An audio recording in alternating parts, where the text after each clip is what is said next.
at first I always tell people, your body's not used to what we do. It's not natural. It's not something we do. It's the constant falling on your back. It was rough, but it was an amazing feeling at the same time. We always have an idea and a vision sometimes of what we want this, our careers to be, or where we want to go, or what we want, right? But I've quickly learned that that's not always the case. And I think that sometimes set expectations for ourselves without room for change messes a lot of people up. If I would have quit wrestling, I would have not made the history that I have. I'm not just the first Salvadorian in CMLL, but also Ring of Honor, AEW, MLW, NWA. So those are, to me, the things that I focus on. Every experience, how you see it, is different, like a different feeling. I don't know how to describe the feeling of both, because sometimes you just don't know how the crowd's gonna perceive you, if you're gonna get cheer or boo.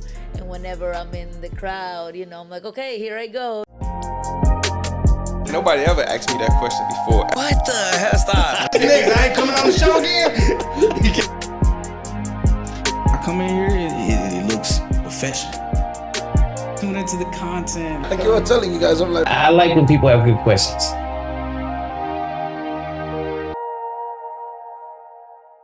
All right, man. It's been a while since I've done one of these. Usually I've been busy making content for other people. Now you gotta do it first. I know, but it's kind of crazy too, because for me, I've always told myself, if I'm going to have all this equipment, I want to be able to develop the skill set to use it on. I didn't just want to be okay, I don't know how to work a camera. I'm just going to put it on here and press record. And I think that's what separates me from a lot of people who say they want to do content. Yeah. But this isn't about me today. This is about you. So without further introduction, all right, we have Alejandra Leona Quintanilla, the Salvadorian American pro wrestler, debuted in 2018, training at DFW All Pro Wrestling Academy. Known for her fierce style, her heritage pride, she's competed in AEW, CMLL, MLW, and much more. She became the first Salvadoran woman to wrestle Arena México and held titles in RCW, KSMH, and VIP. Not to mention, she handed Tessa Blanchard her first loss in the independent circuit scene. Really? Yeah, I looked it up. Oh, wow. That was Tessa's first loss coming back from wrestling. What? Really? Mm-hmm. Oh my God, I didn't even know that. Yeah, I didn't know that either. But, after her being gone for so long, then I guess being on TNA for a little bit and then doing VIP, that was her first independent loss after that little hiatus she took. Oh wow, I didn't know that. All right, I feel more proud now. You feel accomplished? I do. I'm when I saw her on the card, I was like, okay, she has a good look to herself. But then I saw you going against Tessa, and I'm like, okay, now I need to watch this, because Tessa knows how, Tessa brings the heat when it comes to wrestling. Oh yeah, she really does. Yeah, especially right now with TNA, and I'm just like, damn, why were people, I get all the controversy that happened with her, but I'm like, nah, she's one hell of a wrestler, bro. She is amazing. A lot of people need to give her more credit for that, because she's phenomenal in the ring. No, for sure. But enough about Tessa. How did you get into wrestling? Where was that? Because in El Salvador, I'm sure there was not a lot of El Salvadoran wrestlers coming up and whatnot. And so what made you, out of all people, get into wrestling? Honestly, like you said, so as of right now, there's only one active wrestling promotion in El Salvador. Only one. So, I feel like I have the very typical story. Always a fan of wrestling. I always loved it. I always watched it as a kid. I used to play with my little brothers. And growing up in El Salvador, you grow up really wild, because kids are more wild over there. There's not a lot of resources, not a lot of things to do. So I feel like kids run free a lot. So I was definitely one of those, climbing trees and falling and running and all that. But then it wasn't until, obviously, now that I live here in the United States, that dream became a reality and a possibility, something that I felt like I could do.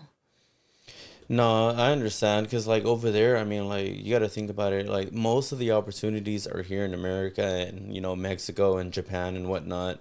But living out there, it's I'm watching all these my favorite wrestlers on TV, and then, and it's funny because I'm the same way too, in a sense where you see wrestling on TV and then you start doing the moves and doing everything with your siblings. But the funny thing about it is that we don't know that, you know, like, yeah, the bumps are real, yeah, but like we're over here like throwing people off beds and mattresses onto the ground and whatnot, and it's like, okay, we'll just be a fan.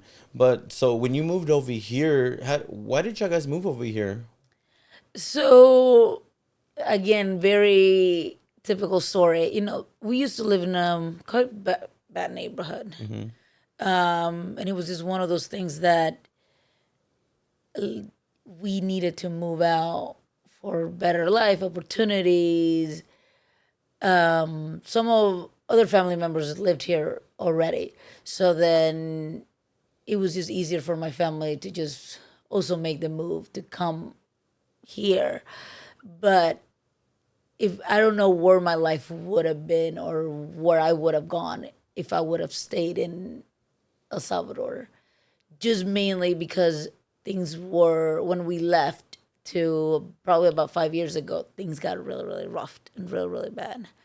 So it was just, like I said, I don't know exactly why, but that's what my family said, you know, better life, better opportunities. You know, that's the reason why we moved. It's funny. Lately, I've been talking to a lot of people who aren't from this country, and they just talk about the amazing opportunity here and how the people in the country that are already born here, they kind of just squander the amount of opportunity they have. So how did you get your foot in the door with pro wrestling? I know you started training at DFW, right? But what separated you from the other people you were training with coming up around the same time? So when I started, I used to, you know, like a teenager, I fell out of love with wrestling, but I always liked it. Then I go back home, my brothers are watching it. I fall back in love with the sport, and then it became like, I really want to do this. And for a little while, I was doing journalism in college. So I used to write articles, and I used to be a writer for my college's newspaper and stuff. And then from there, I got the opportunity to go to a press conference with Stephanie McMahon, the daughter of Jerry Jones that's when WrestleMania came to Dallas the first time. Oh, okay. So I was doing press there, and I met Stephanie McMahon for like a split second, right? And then they invited me to stay for the Monday Night Raw that they were taping that day. And then I was like, oh my God, I want to do this. I want to. Then I had a friend who saw that I was at Monday Night Raw, and he was like, I didn't know you like wrestling. I was like, I love wrestling. And then he goes, I have another friend who's training to be a pro wrestler. And I was like, oh my God, who is it? Tell me when, where, like, how do I go? And through these friends, I was able to find DFW Pro and my trainer, Lamont Williams, Lou Gotti. So then that's kind of how I started. Now, what I feel like separated me from a lot of people, I think it's just the uniqueness of where I come from. I'm currently like the only Salvadorian wrestler, not just in America, but in El Salvador as well, so worldwide. I'm bilingual, so I'm very versatile in different things. So I want to say that's always have been my unique and, you know, what separates me from other people. Okay, so that first WrestleMania, did you come on the TV like you did on SmackDown a couple weeks ago? I did not. I did see myself for that WrestleMania, the first WrestleMania in Dallas. I did see myself walking into my seat. It was an amazing. I loved it because I feel like once you become a wrestler, your experience when you watch wrestling is different. So going to that first WrestleMania in Dallas as a fan, I feel like it was a dream come true because I just, you know, this is what we dream of going, right? So my perspective of that was amazing. And I don't think I will have another moment like that just because now I'm in the business. So the way I view wrestling like that is different.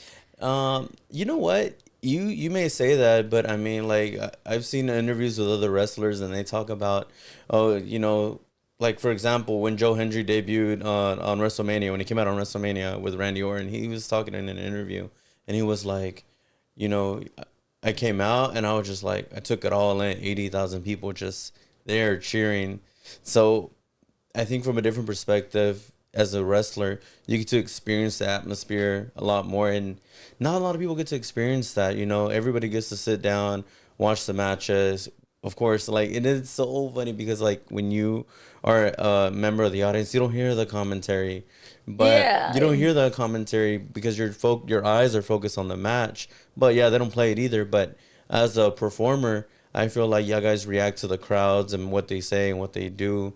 But when you're in the audience, I don't feel like you listen to the crowds more so than you listen to what's going on in the ring, the thumping of the mass, the screaming, the yelling, and whatnot.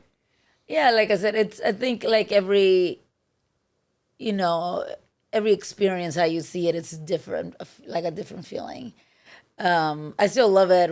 I love being in the arenas because I don't really get to watch shows anymore. So whenever I sit there and watch a full show from the audience stands, it's like kind of brings me back to the fan perspective. And I love that. I was like, oh, I don't get to do that very often. So I always take it in.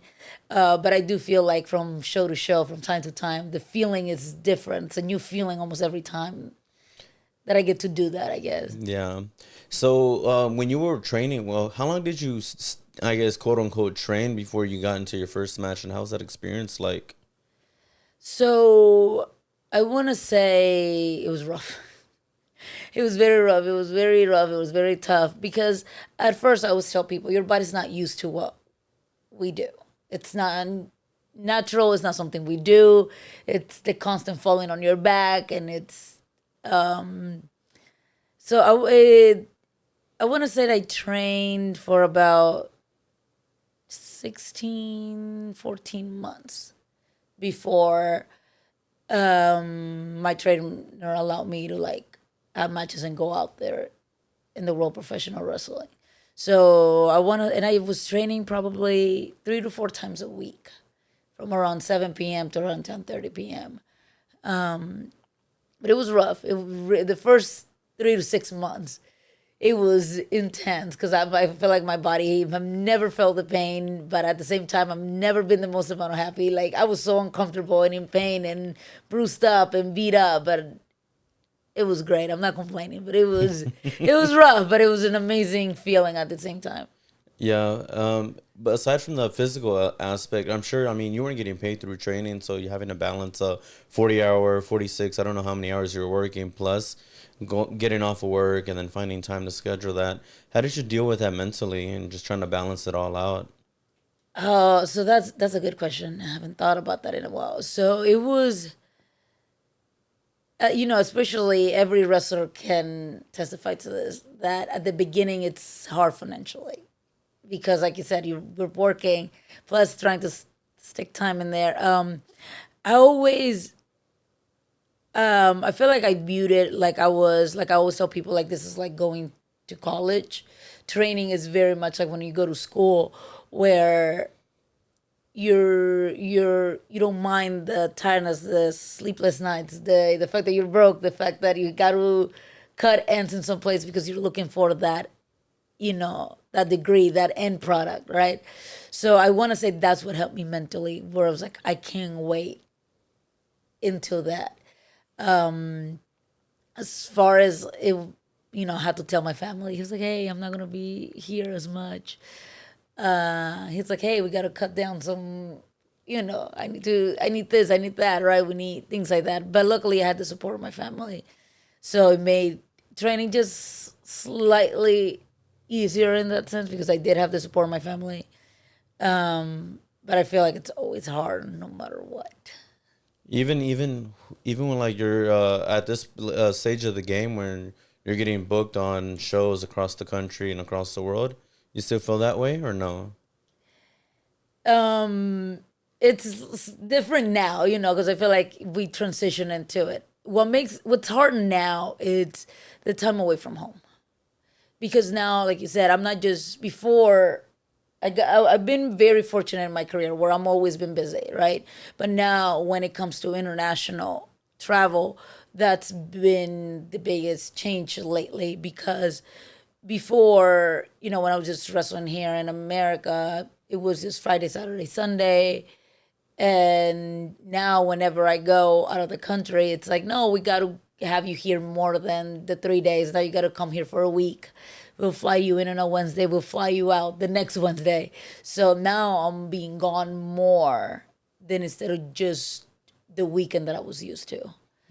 It's kind of crazy because you think about it this way: you're chasing a passion at the beginning, and then you're sacrificing time and family, and obviously, you know, not making enough money to pursue that. But once you get there, you still have to sacrifice the time, the money, and not being there with your family. But it's all for a different reason, because at the beginning you're training to get good at something you're passionate about.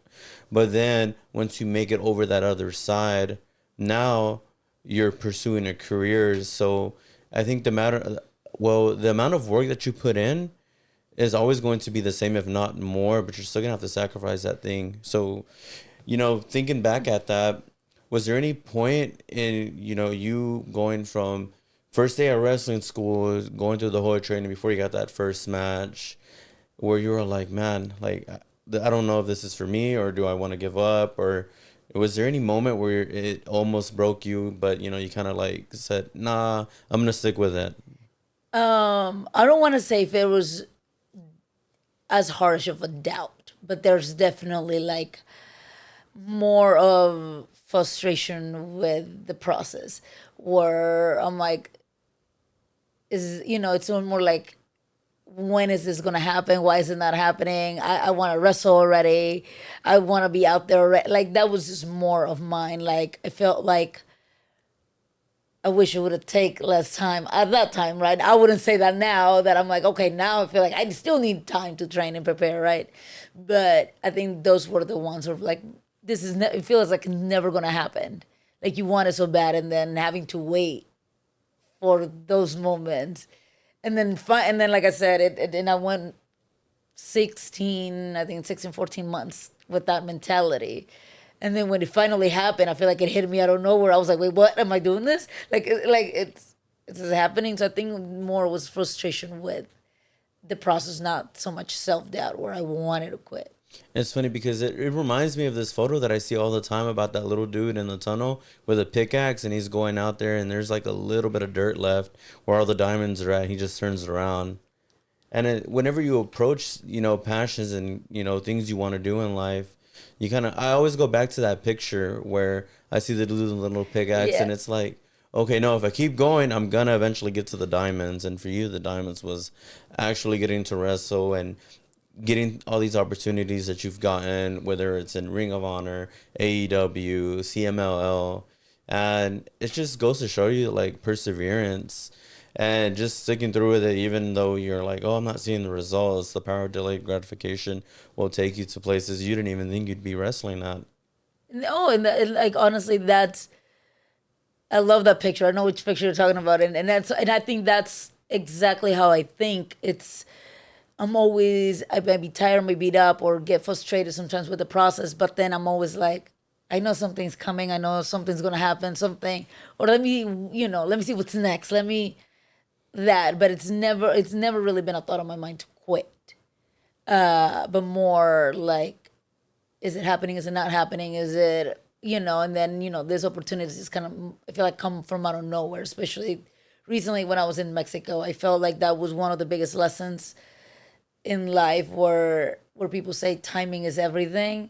And I felt that with this opportunity when I went to Mexico with CMLL, that it was just like, when it's the time, it's the time. And then when things are meant to be yours, they're meant to be, and you got to trust timing and the process instead of getting frustrated with it, because you just never know when things will happen. So literally, that was one of the biggest lessons that I just feel like I just learned. So, let's go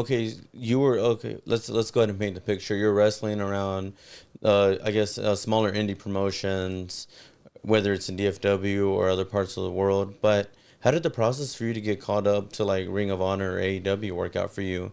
And how did that, like, when you got that call, hey, we want to get you on Honor Club, or hey, we want to get you on After Dark, like, how did that work out for you? Like I said, I feel like I go back to what I just said. It was just the timing, people who and when it's meant to be, it's meant to be. So I believe the first time that I did AEW, I was in Minnesota doing a tour for a company in Minnesota. So I think we were there for like 3 or 4 days. I can't remember. Then I get a message from Thunder Rosa. And she says, hey, I had just woken up. It was early in the morning. He was like, hey, they're trying to reach you. You know, they're trying to contact you because they want you to see if you're available to do, you know, to come and do extra talent and extra work here. And I was like, yes, I can do it. And, you know, and I feel like it always, like those opportunities have always catch me out of nowhere like that. I'm some other place, and then all of a sudden they're like, hey, like, here it is. So that was I believe that's kind of how I got into it. When she said that, they were like, can I give them your phone number and your information? I was like, yes, you just go ahead and do it. So then I want to say after she messaged me, maybe minutes later, then I get contact. And because I still remain in contact now from that one time, then that's how everything has led out to the Ring of Honor, to all the AEW matches that I had. And very similar to what happened with CMLL, you know, a week before I went to Mexico, they contacted me. They're like, hey, something happened with the girl that's supposed to represent MLW. Are you able to come? Are you able to do this? And I was like, yes, like I can do this. I can go.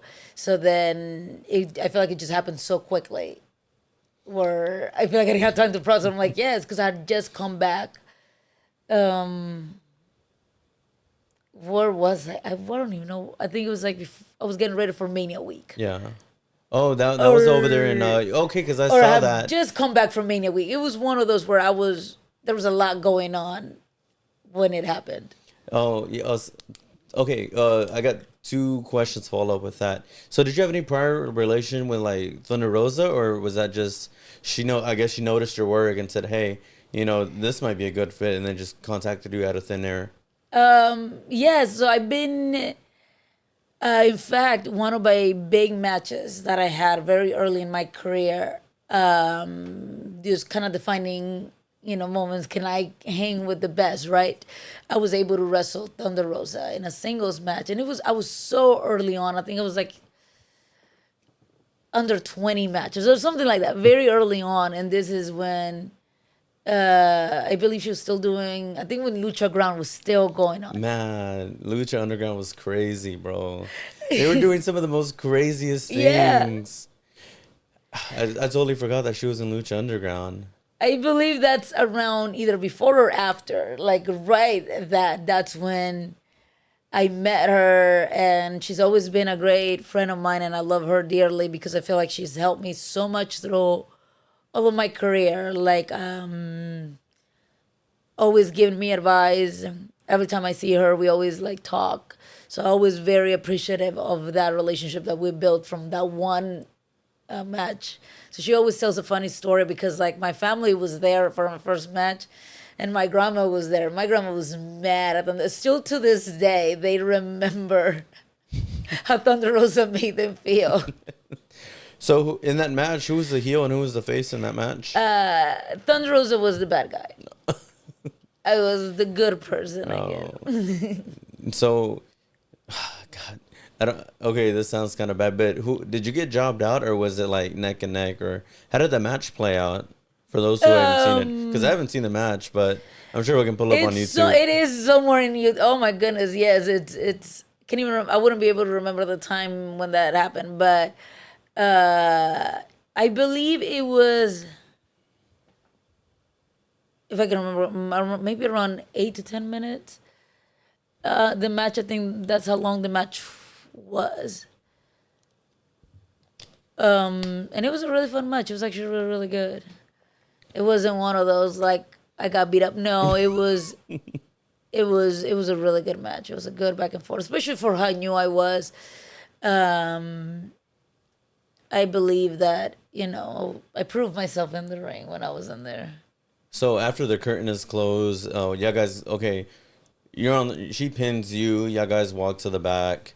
So did anything happen in the back where she kind of approached you and, you know, gave you some words of encouragement or advice? Yeah, I don't remember exactly what she said to me, but I feel like at the end we both walk away with like mutual respect, you know. I always followed her and respected her, but I feel like it's different now once you get in the room with somebody and then you wrestle and then, you know, I always said we'll both walk out on her okay, feeling good. So ever since that match, I always been super thankful to her, and the same, I think like from there we build, you know, this long lasting relationship like this still to this day we have. Yeah. No. So okay, we all know Thunder Rose is pretty good in the ring and whatnot, but when you have to face other top talents, whether it's in different indie promotions or, you know, being showcased on in CMLL, how does your training differ from like back then to now, and what kind of process do you go to like get ready for a match? Before to then it's now different, right? But something that definitely helped me is because I'm very hybrid. What I mean by that, I literally do American wrestling and lucha libre. I I can't remember when exactly, but a little bit after I started taking matches, someone approached me and pretty much said, "Well, you're Latina, you should do lucha libre." And I was like, "What?" And I felt like I didn't understand the worlds that had, like, I feel like some of them are very different. So then I was like, okay. So then, you know, through Martinez Entertainment, which is another amazing lucha libre company here in the DFW area, through Oscar Martinez, the owner of Martinez Entertainment, I was able to train and meet some of these luchadores. And that's why I feel like I was able to hang whenever I go to like Mexico, right? Because I've trained I've trained with luchadores, I've learned their styles and, you know, how they do things and versus how, you know, American wrestling is. So how I prepare now for opportunity like that, just to make sure that my in-ring cardio always stays at a top level. I always take pride on that. I still train to this day. I'm very, you know, driven that way. So that's the training that goes now versus before. So would you say most of your training is more so cardio, working out in the gym, and or is it, do you kind of like, you know, get in a ring with somebody, rehearse some moves, you know, pull out the crash pad, take bumps and whatnot? Yeah, so I still do group training. I love to train. I love group training. I love to train. Luckily now I'm able to go to my training center if I need to by myself, just so I can maintain that cardio, challenge myself a little bit more, just because I'm at a different level sometimes than some other people in that are still starting out or whatever. So I I open up the training center for myself sometimes, and then I'm able to like just worry about my cardio, my time, my pacing, and make sure that I'm taking care of me, instead of sometimes whenever we're in a whole group environment, it's slightly different to get that individual time. So okay, so we're talking about I heard you mention the new people that are coming into the program, and that's, I mean, wrestling's like a job, just like anything else. So when you look at those people that are coming into the program that were you back then, what do you notice that's different between you and them in terms of, you know, how hungry you wanted it and how hungry they want it? I guess a better way to rephrase it is that, do you see that same fire you had in them, or is it a bit more intense because of the way wrestling is nowadays? I feel like I see a lot more students coming in. I see a lot more people wanting this than when I started.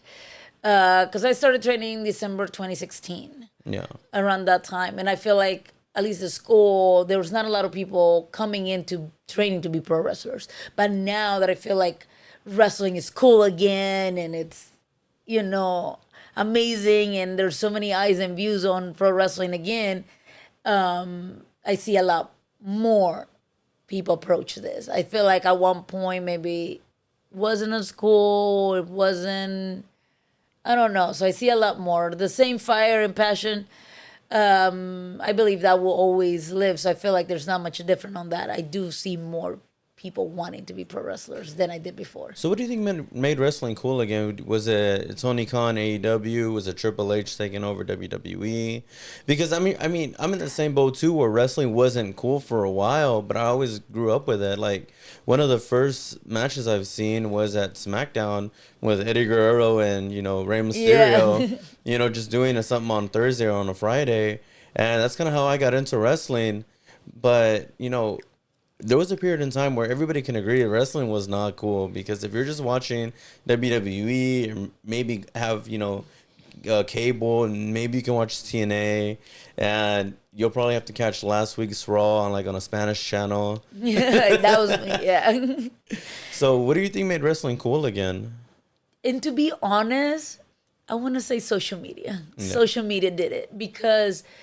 Like I said, there was a point. I don't want to say that wrestling wasn't cool, because I feel like wrestling has always been cool, but I feel like since you have to be live at shows, so the people that will like it and talk about it were the diehard fans who were through the years, through decades, continue to be fans, right?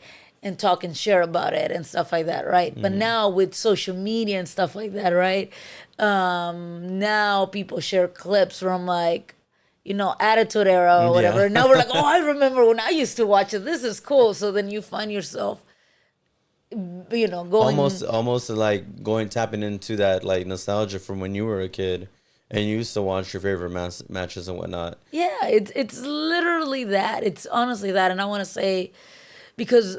There's so many things that I remember I watched as a kid, but I forgot about. And then I see a clip, I was like, oh my God. And then I go back.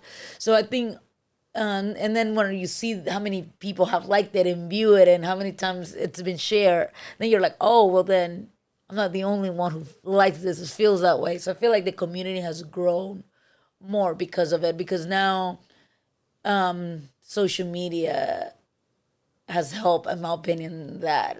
Because there's always a fan posting little clips and whatever, and then it helps the ones that fell out of love back into love, because they remember how they felt, when they were kids and they were fans. Now they're like, I loved it. I remember I had so much fun. Now let me go back and see what's going on now. So I think that's what helps. Since we're talking about nostalgia, what are 2 or 3 matches that you've seen that you stick with you to this day, where you're or even pay-per-views, where it's okay, that's my favorite match, or these are one of my favorite pay-per-views ever? Oh my goodness. Oh, so many, to be honest. It's so many. We don't have to rank them or anything. You can just name the first 3 that come to your mind. So I want to say Eddie Guerrero and Rey Mysterio gotta be it was, I don't know, I feel like it was just mind-blowing. The same Rey Mysterio and Psychosis, I don't know, it's just it was a whole different world. And then one of the ones too, for some reason, not a lot of people talk about this, especially because of what this particular wrestler has said about working this particular person, but China and Chris Jericho for the Intercontinental Championship, because I was so fan of China, and I feel like she couldn't do no wrong, and I thought it was cool that she was wrestling a guy, she could go. So to me, that's always I don't know, I always thought that was so cool for some reason. And since we're talking about intergender matches, I remember Lucha Underground used to do some crazy intergender matches too. So thinking about that, have you done any intergender matches, or is it where you have a male tag team partner, and then when you tag in, he has to tag in? When you tag him, the other dude has to tag in, or how did that work out for you? I've done both. So I've done intergender as intergender tag matches, and then mixed tag matches. The mixed tag matches are the ones where a guy with the wrestles the guy, and then the girl wrestles the girl, and then the intergender is where just about anything goes, right? So I've done both. I've done them in tags. I've done them in singles too. In fact, I have one this Sunday. DFW Pro presents Equal Rights and Equal Lefts. It's a DFW X show, so there's no rules. Every match is a no DQ, so that's always a fun concept. And I haven't had one in a while, so I'm doing that in a singles match. How do you prepare for an intergender match? Because I mean, obviously the guys are, they're gonna probably hit a lot harder than what you guys are used to hitting, and then everything has to go with a different, like the difference in like strength and whatnot. I always see the way I approach this matches, right? It's girls are smarter. Yeah. That's how I do it. I just like I will find the how to get an advantage. Not necessarily sometimes just like in the ring, but like find leverage. A lot of times what helped me in those matches, I have a manager. His name is Nastico. Oh yeah, the best manager. So this, like, me and him are always finding ways, always finding ways so I can end up on top and end up with the leverage. So I always said it's more of a mental strength than it is a physical. So with you having a manager, how did that come about? Because most people don't have managers, and I don't know, like, you got Paul Heyman, you got Paul Barrett, then, all these other managers that pop up and whatnot. But how has your manager played a role in your career and like your stage presence and whatnot? Because, I mean, yeah, you got the amazing, you got the ring gear to go with, your personality. And then at this point, that blue and white ring gear, that's kind of like your player one ring gear. Yeah. So they would put you in a video game. That'd be the ring gear they'd probably use. But going back to the manager, like, how did that come about? So, when I first started, I was a babyface. I was, the technical wrestler, follow the rules and did all that. It got me nowhere. It really didn't. So then, Nastico was coming up as a manager as well. And then, it was one of those where it was just like, there's leverage to having a manager, and not just necessarily in the ring, but Nastico is the definition of a manager. There's a lot of times that he handles my bookings, my presence. He's creating contact for not just myself, but all the people that he managed. So I'm like, oh, this is amazing. This is great. And then I don't have to do as much as work in the ring. As long as I can me and him and I can find leverage, then it becomes greater. So that's kind of how it started. And I've been with him now, oh my goodness, I want to say pre-pandemic or after pandemic. So maybe 2019. I don't know if it was pre-pandemic or after the pandemic. So, but he's been my manager for at least 5 years now. So in these, okay, you're saying he's your manager, but he's like your manager of, like, outside of wrestling as well? Yes. That's what I said. He is the definition of an actual manager. He's not just the person that comes out in the ring with me and helps me win. No, he handles a lot of bookings as well. Like I said, contact, like a lot of little jobs that, that a manager should do. Like I said, there's times where he'd be like, hey, Lion, I'm trying to get you on this show. I talked to such and such. Or he's always hustling like that for his clients. Like, he's really, really great. He's always trying. He's like, hey, I've talked to this promoter or whatever. They're interested in bringing you in. Because he has his own audience as well, just like we all do. So there's a lot of those times where they're like, Lion, because you're with me, they want you. Or vice versa. Sometimes it's like, hey, Lion, we saw you got Nastico. Can you bring him with you? So And then he so takes pictures of me. He does social media content for me. Like he does like a lot of those little jobs for me. So, for context, I'm assuming he used to wrestle as well, and He did train a lot of people because we're from the same academy. So Okay. DFW Pro. That's I've trained in other places and stuff, but I feel like Yeah. my main home is still DFW Pro. So he's still a graduate from the program of DFW Pro. But so they train for 6 months as wrestlers before that he was able to become a manager. So he needed to do pro wrestling training for 6 months, and that goes for referees as well. So yeah, he did train as a wrestler first, and then transition into the manager. Oh, okay. Well, I guess that makes sense too because you gotta know the sport before you can actually be in the sport, even if you're not gonna be wrestling either. So so he trained as a wrestler, and then said, you know what, maybe I just want to be a manager, or what? No, he always wanted to be a manager, Oh, but okay. in order, at least for our trainer to kind of give you that blessing to be a manager, you have to train as a wrestler for 6 months.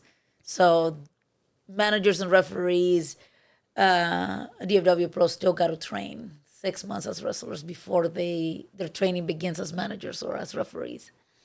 So that makes sense. So do you take him with you everywhere you go, or just around DFW? I wish I could take him everywhere with me. I really do. I think you would have won those matches in Mexico if he was there. Yes, because if he was with me, I feel like I'll be at a different place. But like, he has other other clients to take care of. He got other shows. But if it was up to me, like, he will always be in my corner everywhere I went. No, for sure. So I guess it was a little different preparing for CMLL a couple of weeks ago without him than it is for this show. So when you were preparing for CMLL, what were the things that were going through your mind, like when you were on the airplane, or when you were, getting off the airplane, maybe getting to your hotel or wherever they put you at? What was the whole process like? It was insane. I didn't believe it was happening until I got to Mexico City. I felt like, I had my flight, I had everything ready, but it didn't feel real. Sometimes I say people, it's not real until it happens. So it's not like it didn't feel real. It was almost like, is it really happening? Is it really happening? Is this happening? One of my concerns going to Mexico was the altitude. That's what I've heard. That's what a lot of other people were telling me. They're like, make sure your cardio is good, because I was like, your cardio is great now, but the altitude of Mexico City affects a lot of wrestlers because it becomes a little harder to breathe and stuff like that, just because of the altitude of the city, not because of other things. So then I was like, that was one of my things. I'm like, oh my God, am I gonna feel winded when I get there? I'm gonna be one of those people. Am I gonna get dizzy? Because I just wasn't sure how my body was gonna react to the altitude change, and I did feel the difference. Like, I want to say within a few hours of being there, I was like, oh, dude, it does feel a little bit harder to breathe. Or I did notice I would get a little dizzy or lightheaded, and I was like, oh, this is what it is. And it was the altitude happening. So after the match, what happened after the match backstage? Did you just go to your locker room and then just left the hotel, or did you kind of stick around and talk to the other wrestlers in the promotion? So I think I feel like I'm trying to remember, because it's just such a because we got to, like I said, it's still work, right? So I think I remember getting to the locker room and then just kind of taking it in. I was like, oh my God. And then I was like, did I just do this? Does this really happen? Did I just did this? Did I just make history? Did this really happen? And then it's almost like I didn't know. It just didn't feel real for a moment. But after that, I think, I was still super hype and you have all the adrenaline. I feel like I adrenaline couldn't rushing. speak and talk, and I'm like, oh my God, did this just happen? But after that, we have to wait because it's not like I can't leave. Like I had to hang around. And then once the show's over and the fans have left the arena, then they take us back to the hotel. But I think that first night I did went out and hang out with the other talent. I was like, let me enjoy Mexico now. Like I just had this almost like this little celebratory dinner that I feel like I had because I feel like we did spend a lot of time from training, arena, hotel, training, arena. Like it was just very. It's kind of like you left an impact with the wrestling community in there, in a sense, like not. I guess not the audience per se in that specific moment, but the talent that you work with, where it's like you weren't just there to collect a check. You were there, you got to know them throughout the whole process. The match is over. It was what, like a 2-night event, or? So I did 5 nights, 5 matches. So I wrestled Friday, Saturday, Sunday, Monday, and Tuesday. So I had a total of 5 matches, and then I was there a total of a week.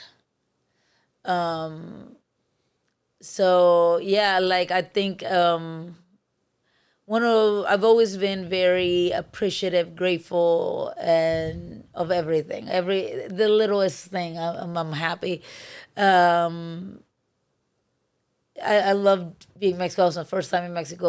Always a place I wanted to go. Same with the arena. So I was just more in awe that I was there of anything. And then once everything was said and done, I was like almost in tears. I was like, oh my God, I really got to leave this place. This is amazing. I don't want to. And then almost like, because it did so well in the crowd and how the people, welcomed me and all that. It was such a pleasant experience. How would you describe the atmosphere out there when it comes to you walking down the ramp, your music playing, you got the crowd over there? Because the crowd, I don't know if you've been watching WWE as much, because I mean, work is work, right? And most wrestlers probably don't watch other promotions just because, work is work. But, you watch WWE outside of the United States and you got the crowd singing left and right every theme song. They're really engaged with the product. And then over here, it's kind of like they got the regular chants and whatnot. So how would you describe the difference in crowd and atmosphere? Honestly, I might be a little biased on this one just because I'm Latina. You know what I mean? I think so. And the Latino crowds are a little more rowdier. We're more, I don't know, we're just crazier. Like, we're just louder and bigger and stuff like that. But when it comes to chants, like Latino people still have their own unison chants that they say, just like like when they say "this is awesome," and then in Spanish it's like "esto es lucha." So then it's almost, and hearing that is like I don't know how to describe the feeling of both, because sometimes you just don't know how the crowd is going to perceive you, if you're going to get cheer or boo. And whenever I'm in the crowd, I'm like, okay, here I go. I'm in the zone, and I'm always take the moment to look at the crowd, look at the people who are there, because just like they're watching you, I think it's the same as important to connect with them by paying attention to them. And that's when I was able to notice that there were people with signs and they were happy, and I can see that they're taking photos of me, and I can see they're cheering me and clapping, and so I was like, because first time in Mexico, I was like, are they gonna know how they're gonna perceive me? And then whenever I look and they're watching and they're clapping and they have signs that says Alejandra Quintanilla there, I was like, oh, they do know. Okay, so I first it goes from like being nervous before I step out of the curtain. Now I'm like, oh, this is exciting. This is this is great. And I feel like that helps my nerves go away. I like that you bring that up because, you think about it from this perspective. Every time you go wrestle in front of a different promotion or a different match, it's probably going to be somebody's first time seeing you, if not maybe the whole venue. So with that in mind, how do you react to the crowds when whether it's a 1,000 people crowd, a bigger crowd, smaller crowd, maybe it's a gym where it's maybe 50 people. How do you react to the crowd, and what do you do to bring a different flavor to that match? I think one of the most important things is when I wrestle to entertain more than I wrestle for myself. A lot of wrestlers will know what I mean by that. So, like, to me, it's very, like I said, as long as I watch somebody and I connect and I be like, hey, pay attention, I'm right here, or little things that just kind of bring people focus. Because sometimes there's, like you said, there's times that people, that's their first time there, right? But there's also the people that don't want to be there. They just went because their kids like it, so they don't know. So then even those, I try to seek them out. You know, I'm like, hey, here. So then I get their focus. So now they're like, oh, I should have been paying attention. So, you know, I feel like that's just kind of how I bring, you know, the fans in. Once I got their attention very early on from the littlest thing, from noticing them, then now they're watching me throughout the rest of the match. So we're talking about all this wrestling, but has there ever been a point where you've gotten injured or maybe had a severe injury? Whether, I mean, yeah, you could have I don't know. Let's talk about it. Have you got injured before? I have. Oh my God, I'm super superstitious. So knock on wood. I've never gotten severely injured. No surgeries, no broken bones, no tears, none of that. But do you think that's because of like you training for it, or do you think it's just your wrestling style? Because I mean, like you see other wrestlers nowadays, and they're taking like it's like I do a lot of high risk stuff. I think I can't remember when it was. I think beginning of 2024. I was like, I'm glad I survived 2023, and it was like just a completion video of me. I don't know how, like I'm still standing or walk away from these matches, but I think it's proper training. I believe I got in very, very extremely good training, which helps with the little things. Another thing, I'm very careful with my body movements. Oh, because you saw what happened on a couple days ago with wow, it was on Raw, bro. I can't remember her fucking name for the life of me right now. Yeah, but you saw the leg injury, right? Starks, Yeah. Zoe Starks with the leg injury. Yeah, I was like, that was, oh my God. That reminded me of Sid Vicious when he broke his leg. I felt so bad. I saw the clip. Oh my goodness. And I can't remember when, maybe 2018, when she was in the Indies. We had a couple matches together. I think we trained like one or two. So I know her, and just seeing that happen just breaks my heart, because like we don't want none of those things to happen. And sometimes, like, you know, there's always a saying, we know how we step into the ring, but we don't know how we're stepping out. Yeah. And that's honestly one of those like little situations, because in that aspect, it was just almost like a freak accident. For sure. It's that. So, and I do a lot of high risk stuff. Like I've taken some stuff, and I'm like, oh my God, I can't believe I didn't get hurt or stuff like that. But I am what it called? It's like I'm always in control of my body as much as I can, and almost like the tiniest little moves that I do. I don't know how to describe it. No, because if you're jumping off the top rope to hit a frog splash, or you know, maybe a drop kick or something, or even jumping outside of the ring, like if you don't know where you're going to land, then chances are you're gonna have a bad time. Yeah, so even like that, because I got in on the top rope and jump off of it, right? But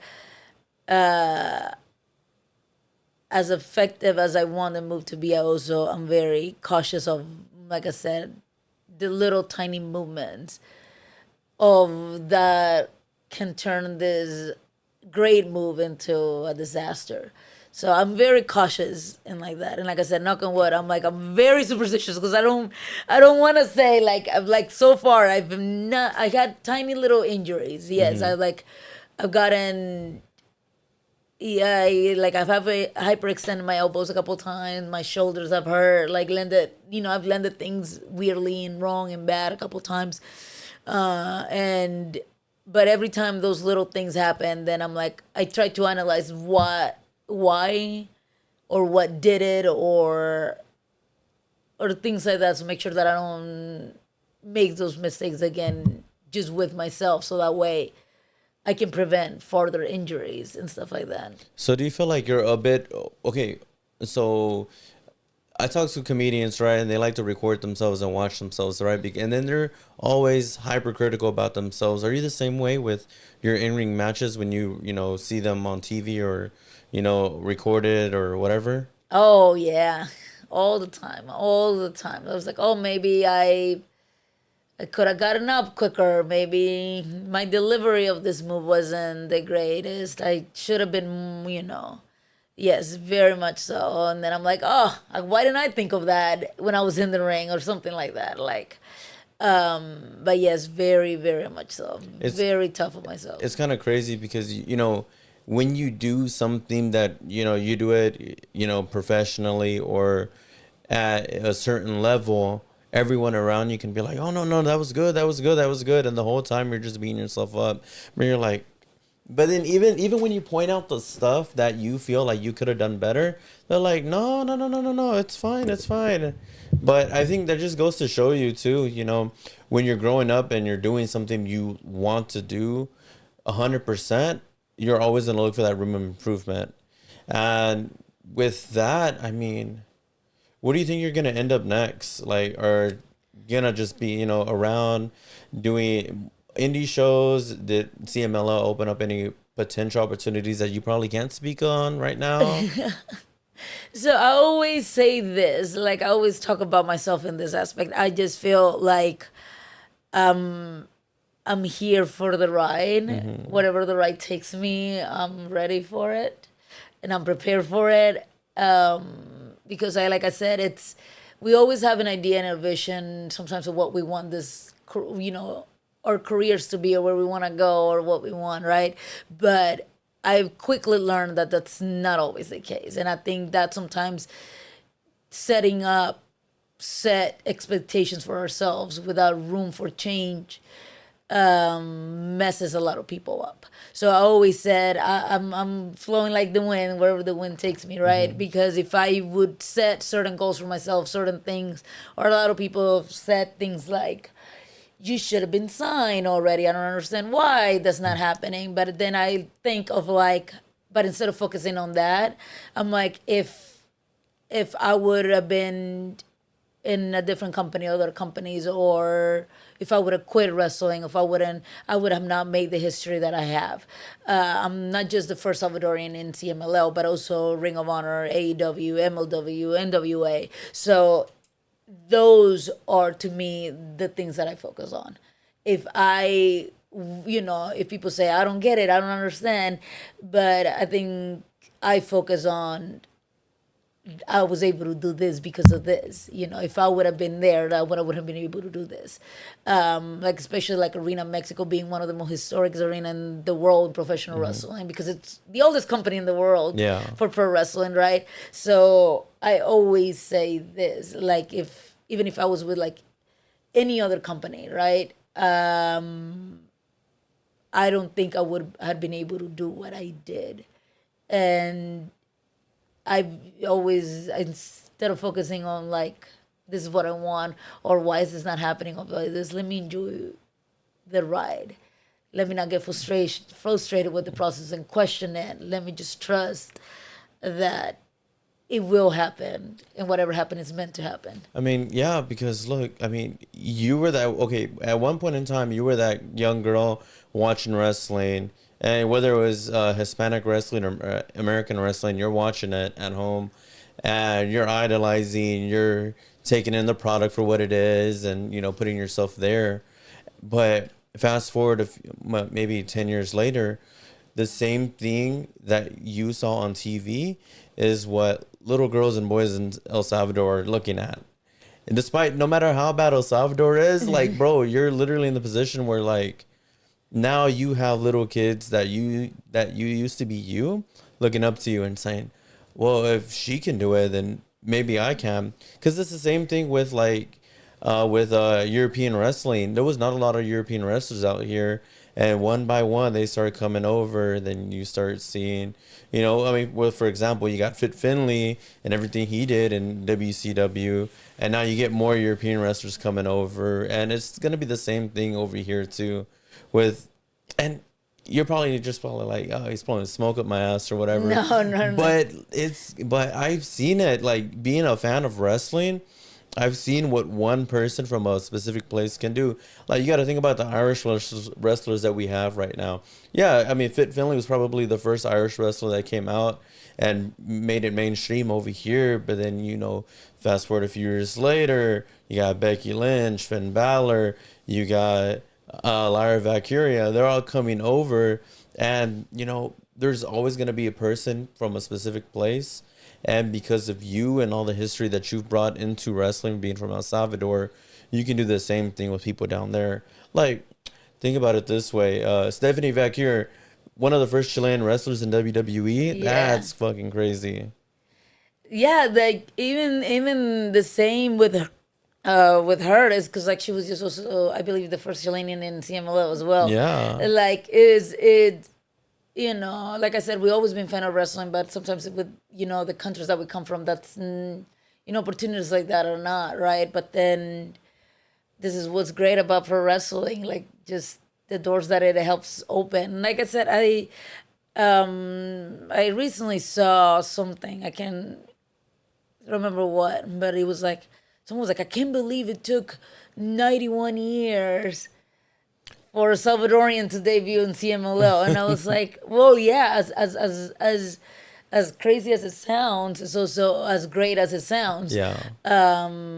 Yes, because now it's not gonna take 91 years, or you know, if it would have taken longer, then I wouldn't be in the position that I am right now, right? So I always just think of like the little details like that. And Stephanie Baker is also like in that too. And then right now there's another girl that's from Chile in CMLL, La Catalina.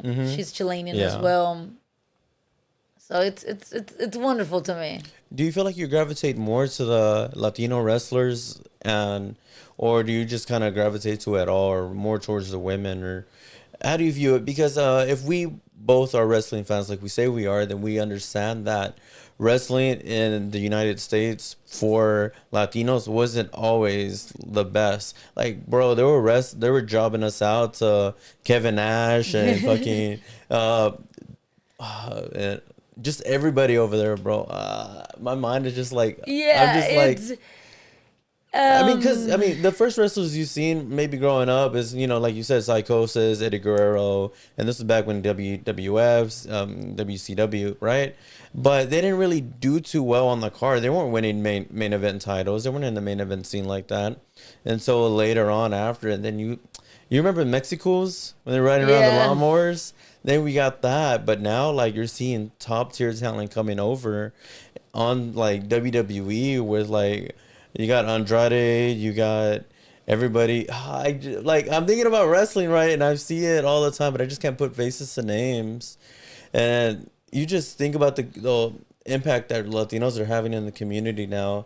So do you feel like you'll ever step foot in AAA? I don't know. That's a good question. I don't know. And like I said, it's whenever the wind takes me. Just with debuting with CMLL, I don't see that happening. Oh. As of right now. I never. They're feuding or what? They're two separate companies. Oh, okay. They're completely because its own thing. Because doesn't AEW like do work with CMLL too? Kind of like WWE is doing work with AAA. AEW works with CMLL. Like AEW Ring of Honor works with CMLL. Okay. So you're like, there's. But at the same time, like I said, it's I don't focus on things like that because I'm very privileged in my career. Let's say if I don't wrestle for AAA, I've been fortunate enough to wrestle the girls from AAA. Like I'm close friends, you know, and I'm friends with like Lady Maravilla and, you know, the previous, what's her name, Mija Gatuela, which was like Sexy Star back then. I wrestled Lady Shani, and I've been able to at least experience, you know, working with them, La Estrellita, Fabia Pache, like all of them. So I don't, like I said, I don't focus on certain things. I focus on like, at least if I never make it to AAA, right, I've wrestled the girls that I would if I would have been there, you know. So I always try to see some positive in everything that I do, and I have some light in that because, like I said, it's you never know. And then at the same time, I was like, I'm very grateful that I got into wrestle the girls from AAA as well. Is there anybody that you want to wrestle that you haven't wrestled yet? If you had to make like a dream match. Everyone, oh my goodness, I get asked all this all the time, and I'm I feel sure you like do. because we're talking about being fans of the sport, right? And I truly am a fan of the sport, so I feel like I don't see sometimes like gimmicks or person or this or favoritism. It's like if you're a great wrestler, you're a great wrestler, man or woman. All power to you. But if it was up to me, oh my God, the list will go on. Like, from I always wanted a match with Mickey James. Still to this day, because I feel like I'm like girl that I grew. She can still go. I know that's I'm always like very like I want that to happen. There's then there's obviously the girls that I feel like I never got to wrestle like Jordan Grace before she went to WWE, but I never say never, so because you just never know what will happen. I always wanted to wrestle her, and oh my goodness, so many. It's the list goes on. So many people like Saxon Jr. or like Brandon Anderson. I'm like, if my brain goes like that, it goes from like the girls and guys, like anyone. I love it, and I feel like I want to wrestle everybody. Man, I remember when I used to be a kid, my favorite pay-per-view was No Way Out 2007. And it's only because I had it in a CD, like the DVD, in the little DVD binder. And I used to watch that all the time, man. So my last question was, what match, I mean, we talked about matches before, right? But what match to this day do you still feel like, oh, this is why I got into wrestling? Oh my God. Ooh, I had a few. I'm going to give you a few. So, based on feeling and emotion, I want to say my match with Thunder Rosa. Because I feel like it was a very... At that time, we had like, I was wrestling other students and other trainees and other people like that. So she was the first like big name that I wrestled. So I want to say that's the defining moment. Then a match that I had very early on in my career, but the story was I guess my first storyline in feud with this name. Her name is Killa K for the AEW Pro. We were just both very early in our careers, but the feud was amazing, and it was to crown the first ever DFW Pro Women's Champion. I love that match, and then with the reason.